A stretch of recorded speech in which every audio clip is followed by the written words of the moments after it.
Okay, Scott Shortmeyer here with the Rest and Recovery Podcast, and we are in beautiful Boston at the Biohacking Congress event. This is the second one of this year, and with me is Dr. Nathan Bryan. Welcome. Thank you. Thanks, Scott, for having me. Yeah, great to have you on. Like I was saying offline, caught the tail end of your presentation on nitric oxide, and so personally I've heard about it, but not that often. Yeah. And it seems like it's an under-discussed but critically important topic. So maybe define nitric oxide and the importance, and we can kind of go from there. Sure.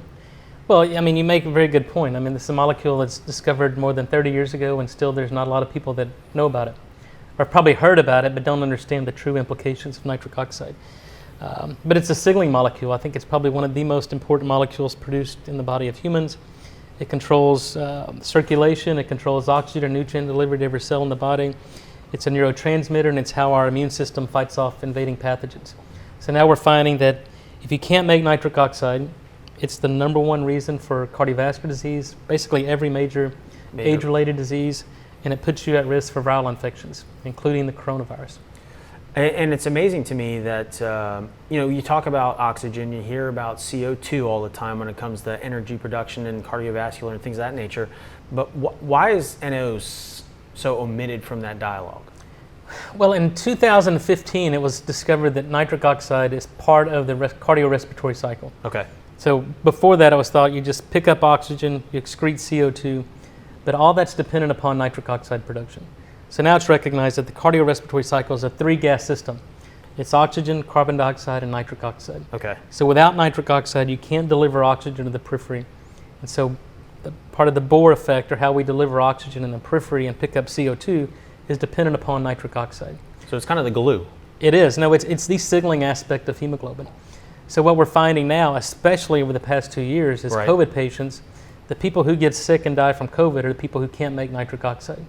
So what does that mean? It means when you're exposed, your body can elicit an immune response. The virus replicates, propagates throughout the body. You lose oxygen saturation. You go to the hospital, you get ventilated, and then you die. That's the typical event. And even if you put people on 100% oxygen, many times you can't improve their oxygen saturation. Okay. Because you're not correcting the lack of nitric oxide. So what we're finding now, if you restore nitric oxide production, you can improve oxygen saturation, even in COVID patients, and keep them out of the hospital, keep them off a mechanical vent. And if you can do that, you can keep people alive. So how do you produce nitric oxide? What's that process? Well, so it's naturally produced in the body. There's two ways the body makes it. One is through an enzyme called nitric oxide synthase. That enzyme converts arginine to nitric oxide. So years ago, probably 20 years ago or more, there were a lot of so-called nitric oxide products that contain L-arginine. But the older we get, the less our body is able to convert arginine to nitric oxide. Okay. So that strategy has failed. In fact, giving arginine to a patient that's nitric oxide deficient is like putting gas in a car with a blown-up engine. Okay. Right? They're not out of fuel, right? Yeah. The engine's broken. Right. So arginine products typically don't do anything. So we have to recouple that enzyme and allow the body to then convert that normally. The other more interesting pathway, I think, is through diet. So green leafy vegetables that contain inorganic nitrate that's converted to nitrite and nitric oxide by bacteria in the body. Okay. So anything we do that disrupts the microbiome shuts down nitric oxide production, causes an increase in blood pressure, causes sexual dysfunction, and puts you at an increased risk for cardiovascular disease. Sexual dysfunction as well, I guess, because it's blood flow related, right? It's all blood flow. Yeah, so it's every single chronic disease is the hallmarks of every single chronic disease is decreased blood flow. So if you have decreased blood flow to the brain, you develop neurological conditions or loss of cognition. If you develop decreased blood flow to the heart, you develop heart disease. Decreased blood flow to the sex organs, you develop sexual dysfunction. Okay. So you have to be able to make nitric oxide, which then dilates the blood vessels, especially in the sex organs, which causes engorgement, and that's what causes an erection. Okay. So if you can't get increased blood flow because you can't make nitric oxide, you don't get an erection, and that's in both men and women. So is there something that causes a depletion in the body throughout life? Well, there's an age-related decline in nitric oxide production. So it's similar to growth hormone, testosterone hormones. Just the older we get, the less we make. Yeah. But we now know how to overcome that. So it's exposure to things like a poor diet, a high glycemic diet that glycates the enzyme, uncouples it, renders it dysfunctional. There's clear evidence now that glyphosate, the Roundup found in most crops grown in the U.S., shut down nitric oxide production. EMF frequencies of certain, 5G disrupts the nitric oxide production. Okay. So really a lot of the things we're exposed to shut down nitric oxide production. Oh, wow. And things like mouthwash kill the oral microbiome, shut down nitric oxide production.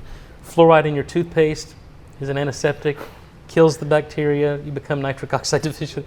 So everything that most Americans are doing are causing a disruption in nitric oxide production. Okay. And so to me, it's no wonder we have the sickest population on Earth. Yeah, and you can almost explain, like you said, the last 2 years, why we had probably globally one of the worst effects from it. And you compare that to other areas that didn't have it as much, Right. and you can look at the diet, it seemed like.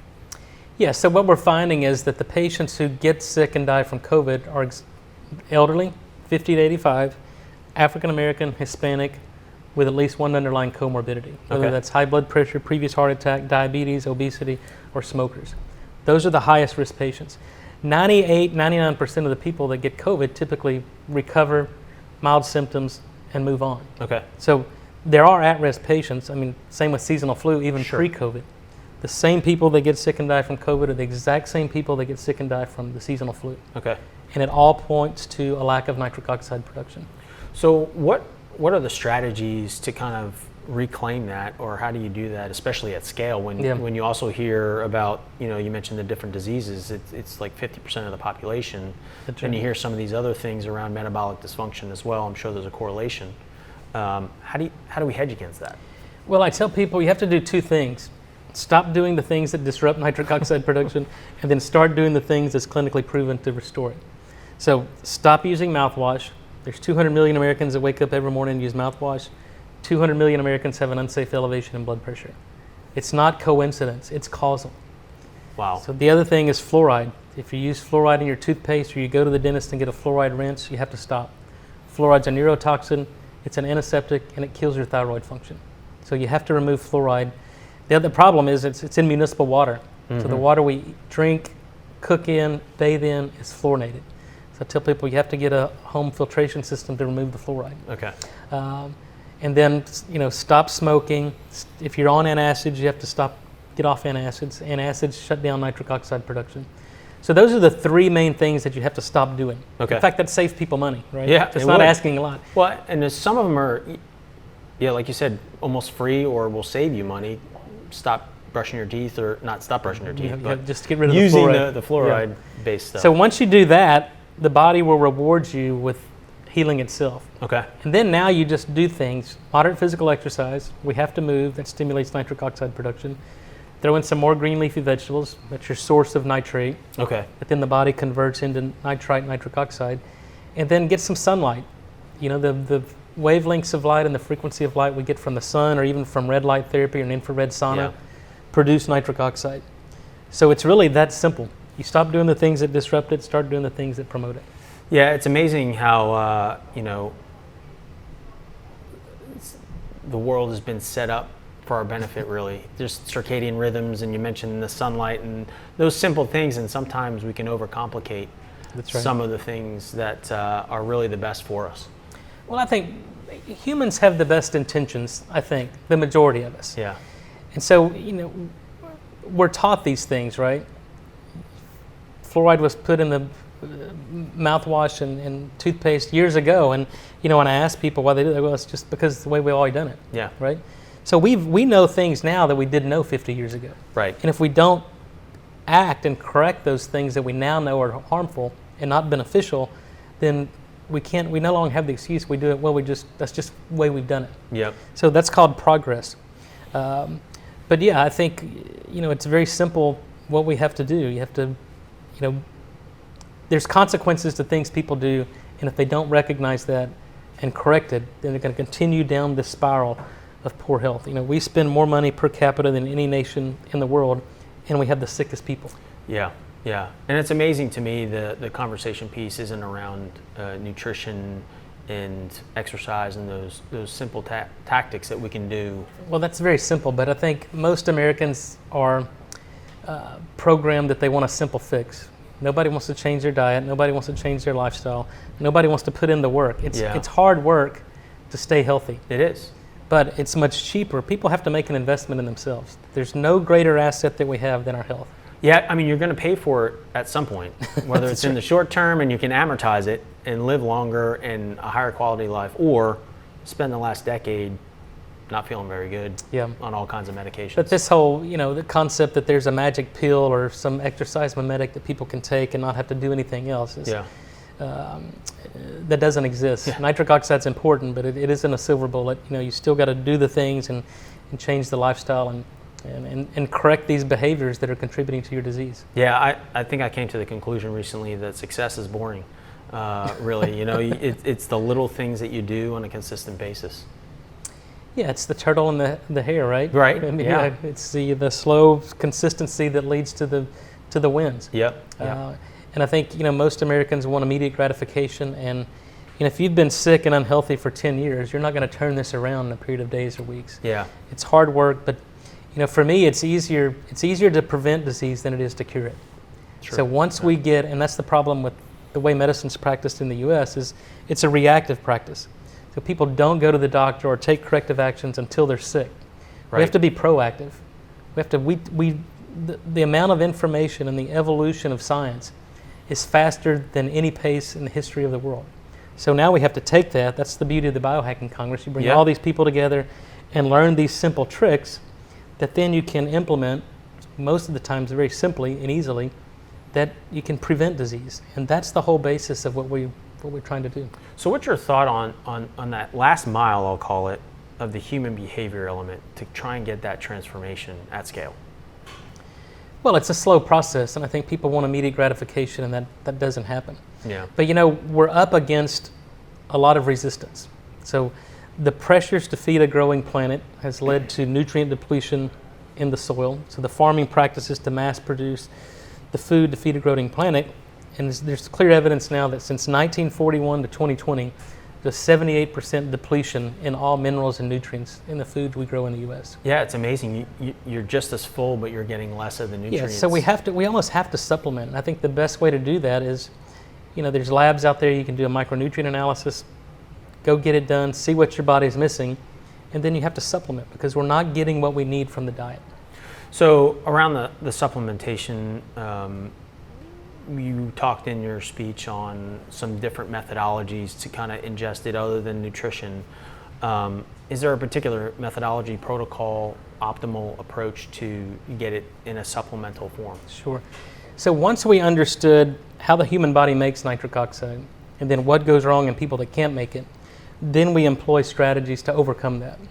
So we now know that most Americans are deficient in nitrate in the diet, so we can supplement a standardized amount of nitrate that the body's missing. So if you're deficient in magnesium, what do? You take magnesium. If you're deficient in vitamin D, what do? You take vitamin D, right? Right. If you're deficient in nitrate, which most people are, you take nitrate.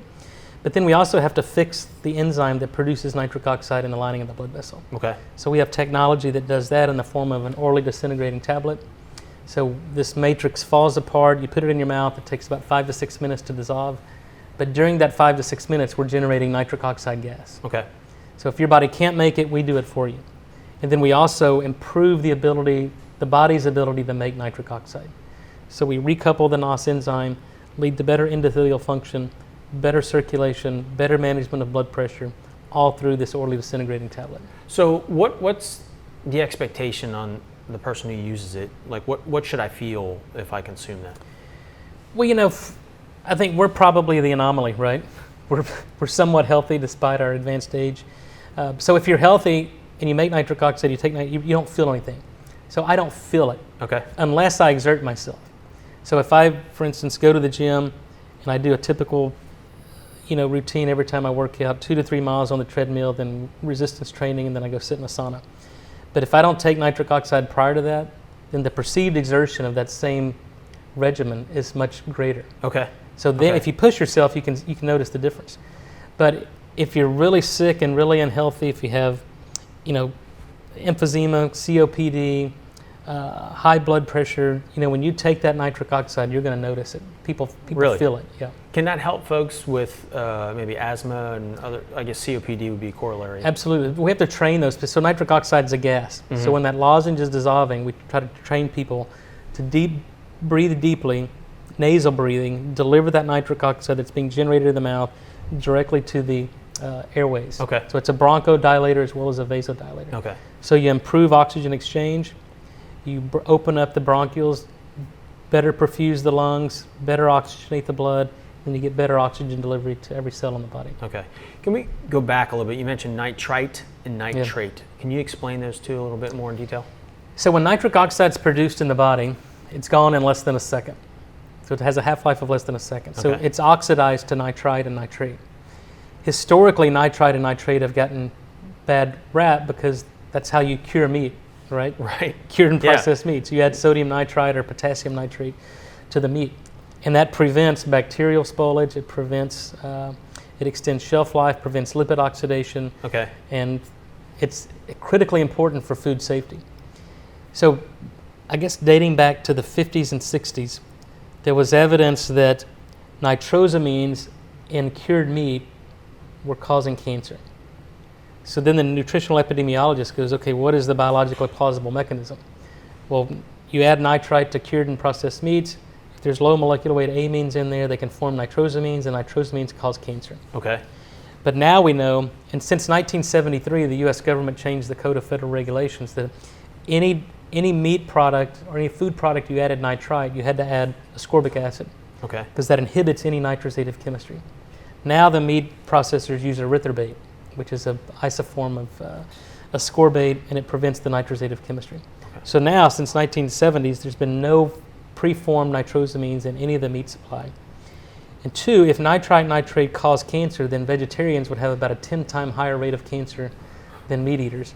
Because 85% of the nitrite we get from our diet comes from vegetables. Yeah. Only 5% comes from cured and processed meats. Okay. The other 10% comes from swallowing our own saliva. Wait, run that by. So when our body makes nitric oxide in the lining of the blood vessels, Yeah. it's oxidized to nitrate. Okay. And then that nitrate is concentrated in our salivary glands. So now each time we salivate, nitrate is secreted in our mouth. Really? And then there are nitrate-reducing bacteria that live on the crypts of the tongue that reduce nitrate to nitrite. So now every time we swallow our saliva, nitrite becomes protonated in the acid environment of the stomach.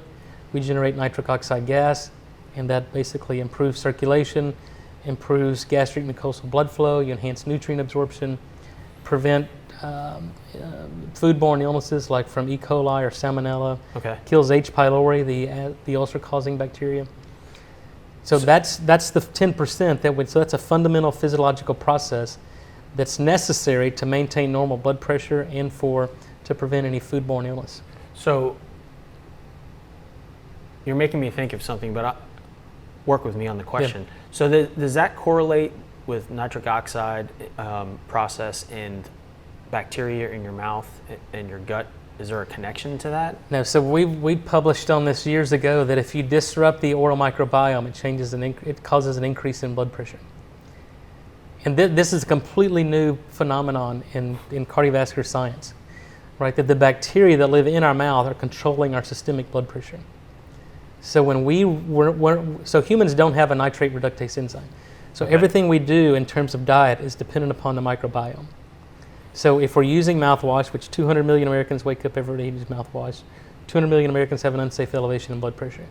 If you disrupt this microbiome, it disrupts nitric oxide production, causes an increase in blood pressure, causes sexual dysfunction, and you lose the protective benefits of exercise. So if you use Wow. mouthwash, then go for a 2 to 3 mile run or go to the gym, you don't get any protective benefits of exercise. So it's nulling it, It's basically nulling wiping it yeah. out. You're just as good of doing nothing if you're using mouthwash.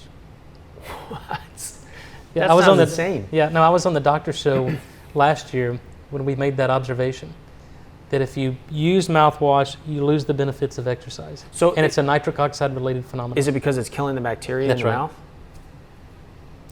So So this whole hygiene hypothesis to disease is valid, right? So 200 million prescriptions written for antibiotics every year. We now know the effects of antibiotics on the GI microbiome and it causes a lot of human disease.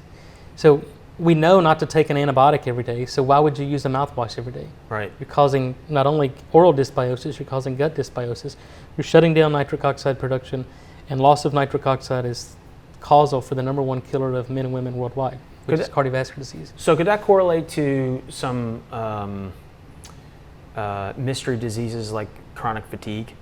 Could there be some correlation or connection to that? No doubt. I mean, chronic fatigue is basically, it's a mitochondrial dysfunction. So mitochondria produce cellular energy. Nitric oxide is what controls mitochondrial biogenesis. Nitric oxide controls ATP production and oxygen utilization to make ATP. So if you can't make nitric oxide, you have less mitochondria producing less energy, even though you have sufficient oxygen. Yeah. So that explains chronic fatigue, it explains cancer, it explains every age-related chronic disease from Alzheimer's, diabetes, chronic fatigue syndrome. Wow. Even a lot of autoimmunity. That's amazing to me. So you mentioned blood pressure. Can you kind of expand, and maybe you touched on it already, but how consuming these products can help with the blood pressure piece of it? Because that's another big issue with society.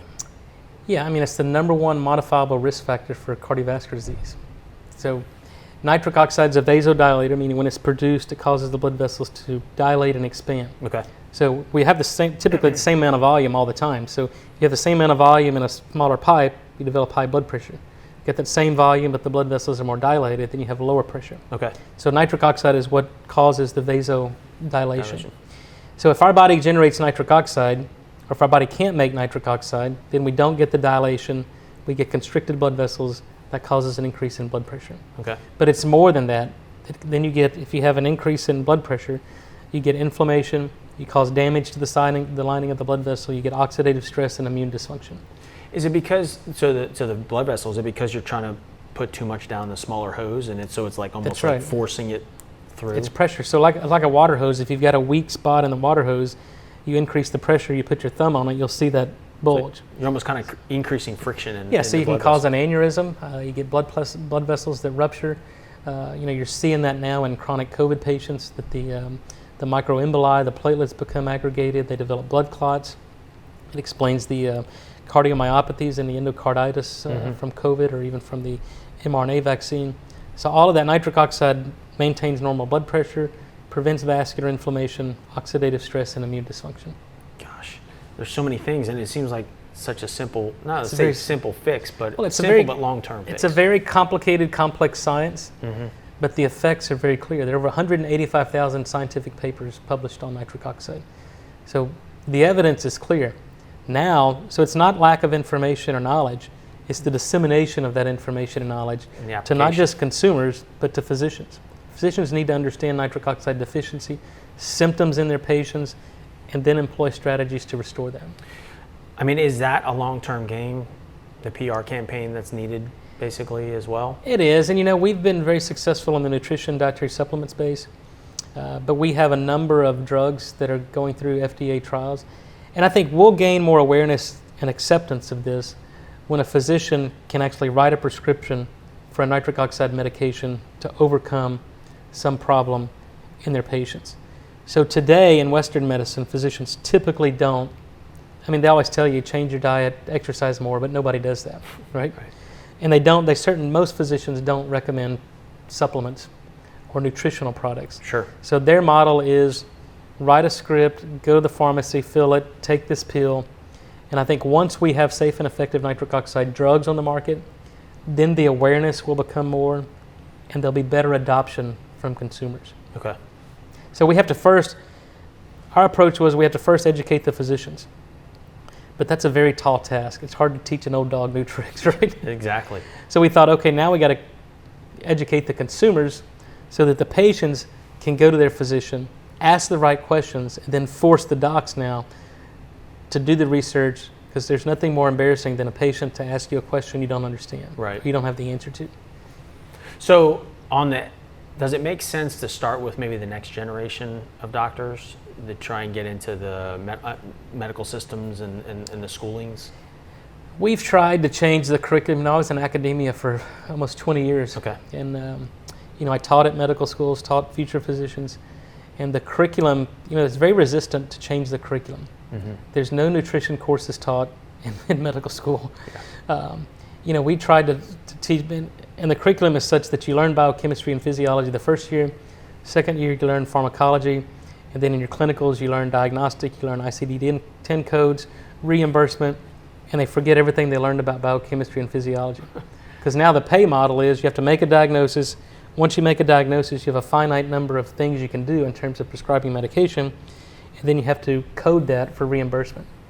So there's no pressures to learn to understand the biochemistry and physiology, because it's just prescribing a drug that really does nothing to the underlying etiology of disease. Yeah, and it seems too, through my personal investigation, that a lot of these things that can be the good intentions misapplied in pharmacology also have some other depleting aspects to a lot of the drugs as well. Well, there's no drug that's without side effects. I mean, most drugs are inhibitors of certain enzymes, right? And so when you inhibit an enzyme system, there are always consequences to that. Yeah.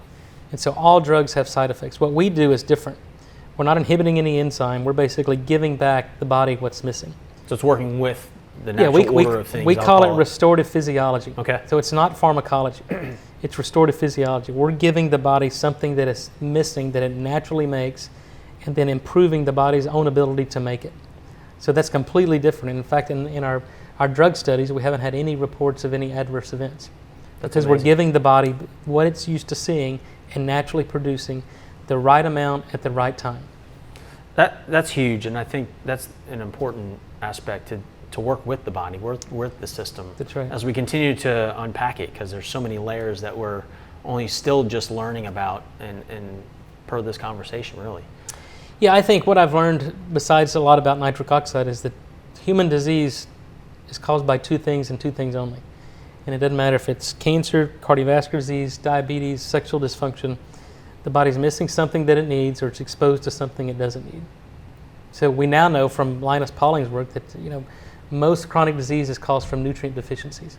We know that the food we eat is missing certain nutrients. So if we supplement what's missing and we get rid of the toxins in our body, or remove ourselves from a source of exposure of a toxin, then the body heals itself. That's how we're designed. Yeah. We're regenerative beings, and we just got to get out of the way. Let the body do what it's designed to do. So before we wrap up, is there one thing that I haven't touched on yet that you think is an important point to make around this topic? Well, I think what the science is clear. Your body cannot and will not heal or perform optimally without nitric oxide. So if there's one thing I ask you to do, it's like do some research, understand the importance of nitric oxide, and then just do these simple things. Stop using mouthwash, get rid of fluoride, stop using antacids, exercise, get some sunlight, and when all else fails, take a nitric oxide supplement. Yeah. Well, thank you so much for your insights. If you haven't had a chance to check out Dr. Bryan's presentation, I would encourage you to do so. He digs deep into a lot of what we discussed today. So thank you so much, Dr. Bryan. Thank you, Scott. Joining me. Pleasure. Thanks.